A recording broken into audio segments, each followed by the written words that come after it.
Good morning mga Lods.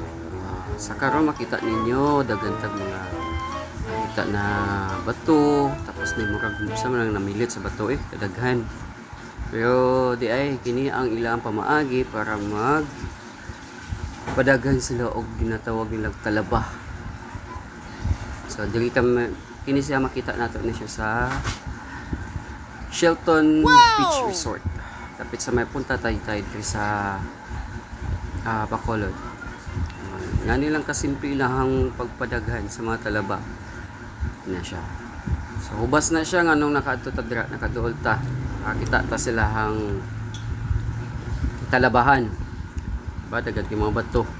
Sagdan ra na nila diha. Tapos pagkahuman managhan ra pud, mamuhi ra pud ang mga talaba. Kanang naka-green nga tao nang harvest na siya. Nanguha na siya og talaba. So katong previous videos na ko, kung makita ninyo, grabe ito akong duha ka kauban kusog kay mga talaba. So, dili lang ani lang ilang style sa pagbuhat. Bato gihapon na ilahang gibutangan og mga bato, gipatungan ano siya. Para siya og Nice. wow. Forma nila og stick na. Ito yung daghanan dito. Kita ninyo, pero gagmay pa ni. Gagmayon man din nga talaba. Ambot ko na ba yung mga dagko ni kana ang nakabuo kana mga asawa kong mga anak tuod niya mga pamangkin na mo.